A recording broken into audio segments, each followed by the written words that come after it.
Yeah, this is a question that like always brings back memories for me because it's one of the first questions that I ever got asked. Maybe not word for word, but this theme when I became a Christian. And it was my Aunt Regina, and she talked to me about the suffering in her son's life, my cousin Charles, which was quite severe. He had a lot of disabilities.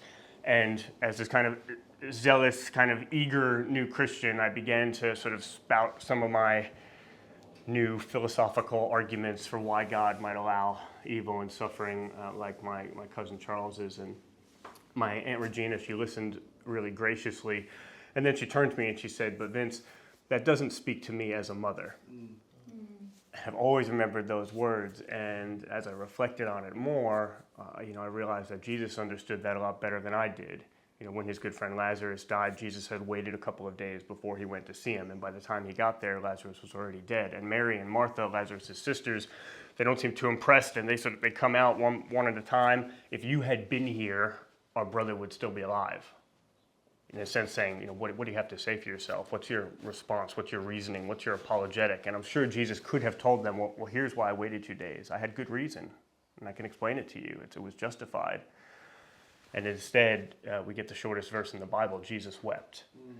So before he tried to respond to this type of question, there was genuine emotion there from Jesus. He never jumped to the philosophical, but he wept first. And so, look, even in this room, there are going to be people who are suffering pretty significantly at the moment, even in a room, this size. And so the first thing I want to say is just that that's not right. That's not the way things are supposed to be. I'm sorry, and I don't want anything that I say theologically or philosophically to undermine the significance of that. And yet I do think that there are maybe some helpful things that we can say in response to this question. My sort of training is in academic philosophy. And interestingly, in that area, there's a lot of talk of natural evil. It's like a phrase that's used to talk about things like earthquakes and tornadoes and pandemics. And I've always thought it's like a funny phrase.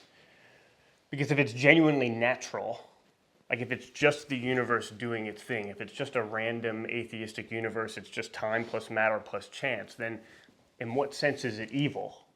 Like maybe we don't like it, maybe we got unlucky, but it's just the universe doing what the universe does. It doesn't seem like there's any sort of deeper reality that's evil. And then on the other hand, if it is genuinely evil, these things that cause suffering, then is it natural? Or is it actually unnatural? The very fact that we call something evil, does that point to the fact that actually this is not the way it's supposed to be? There's like an intentionality and a purposefulness in the universe, a direction it's supposed to head in, and this is contrary to that. So I really appreciate the way this question was phrased, that in the question it recognizes evil as a category. And not every worldview does, but I think it's significant that the Christian worldview does. Let me add another perspective to this. One of the most significant forms of suffering that Jo and I have experienced as a couple is going through a miscarriage. And we were completely unprepared for how deeply that affected us. And when we first heard from the doctor, you have this baby that's growing inside, and you go to the doctor and you can't wait to hear the heartbeat of your baby, and then there's just this deafening silence. And when we got back to the car after they had told us it was very likely the baby would be miscarried, we decided that we would name the baby Luca. And then we didn't really feel like going home. We certainly didn't feel like going home and cooking, and we just sort of Googled like top pizza place in the vicinity in that town. And we then drove to the pizza place, and we look up. We hadn't looked at the name. We just hit number one, click directions, and then we look up, and it was Luca's Pizza was the name of the pizza place. And it felt like just this kindness of God, just saying that he was present even though we didn't fully understand. Jo got pregnant soon thereafter again, and we now have a son named Jonathan Lucien Vitale, and we named him Lucien as his middle name as a way of remembering and honoring Luca, because we realized at some point that if Luca had not been miscarried, Jo still would have been pregnant with Luca at the time that she conceived Jonathan. We literally could not have Jonathan as our son had this suffering and this death not occurred. It was literally life that came out of death. And it just made us realize that so often we don't realize how things are interconnected. So often we want to just wish a certain piece of suffering out of this world, and we don't think how it's connected to other things that we love and that we value. And in this case, we feel like we have a family that includes Luca and Jonathan and our son Raphael, and that one day we could actually be together as a family of 5 rather than as a family of 4, and that never could have been the case afterwards otherwise. And so oftentimes I think we picture this world with all of its suffering in it. Then we picture a very different world with far less suffering or no suffering, and we think to ourselves, surely God should have made me in this very different world, the world with no suffering. And the question that we never think to ask ourselves is, would it still be you and me and all of the people that we love who would exist in that very different world? And that's a really complicated question. You know, if I was mad at my dad at some point, I might get frustrated with my mom that she married my dad and think, Mom, you should have married somebody else. Like, I could have been better looking, more athletic, taller, stronger. Like, maybe they would have been British royalty, like the Queen, right? And I could have lived in a castle. But I don't stop to think that if my mom married someone else, it wouldn't have been me who came to exist. It would have been someone else. And I think oftentimes when we imagine we wish God had made and sustained a different world, we're doing the same thing. We're actually unwittingly wishing ourselves and all the people that we love out of existence.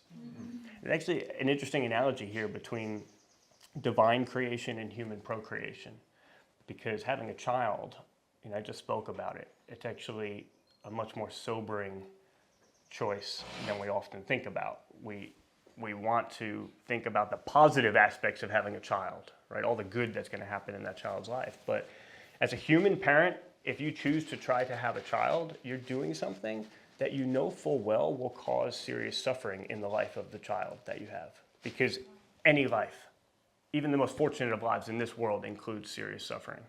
And even beyond that, at some point, that child is going to suffer death. And that's a really sobering thought. But it makes me realize that if we think it would be evil to create someone into a world that will include serious suffering in their lives, like if that's our position, and that might at first seem pretty reasonable, but if you agree with that statement, you will not only need to call God evil, you'll also need to call evil anyone who decides to have a child. And it's so interesting how often we don't hold ourselves to a standard that we hold God to. We look up and blame God for our suffering. Same God who, when he suffered at our hands, he looked down and he said, Father, forgive them. A few thoughts on this question. There's so much more to say. Maybe the last thing I'll say is just, we shouldn't expect to have all the answers. God's ways are higher than our ways. His thoughts are higher than our thoughts. Our son Raphael has a bicuspid valve. It's not dangerous to him at the moment, but it's an anomaly in his heart. And so I remember when he was very young, having to take him for those first tests, and they put these sticky things all over his chest, and he having to get needles, and he's just shrieking in horror. I mean, it's like the worst thing possible to him. And actually, it's good for him. Like, this needs to happen. Like, this is how we're diagnosing what he has. This is like actually the process of healing. But that's not how he experienced it. And I couldn't communicate to him why, right? In his being, he was screaming why. And it's not that I wasn't intelligent enough. I knew why. I could talk to Jo about why, but I couldn't communicate that to him because my ways are higher than his ways. How much higher are God's ways than our ways? And I remember in that moment, the only thing I could do was I just drew as close as I could to him. I just went down really close to him, and I just kept saying, I'm here, I'm here. I'm here. And it just makes me think that that's exactly what Jesus has done. We're not always going to understand all of his ways and why we go through what we go through. But the Christian faith is the one worldview where we can say that the one who does know, he came. And he said, I'm here. Jesus is God saying, I'm here. I'm here. He says, here I am. I stand at the door and knock. Anyone who hears my voice and opens the door, I'll come in and eat with him and he with me. So I don't think that evil and suffering, I don't think it's how it was intended to be at the beginning, but I do think that God intended you. And if you can begin to get your head around the idea that God wanted you with all of your idiosyncrasies and all of your flaws, then you can begin to get your head around the idea that maybe God would value a world that would allow for you to come to exist, even if that was a world that for a time would include a lot of evil and suffering, but just for a time, because at some point God is going to wipe away all the tears. A beautiful detail in that verse. It doesn't just say the tears are going to be gone. It says that Jesus himself, physically resurrected in his body, is going to wipe away every tear from our eyes.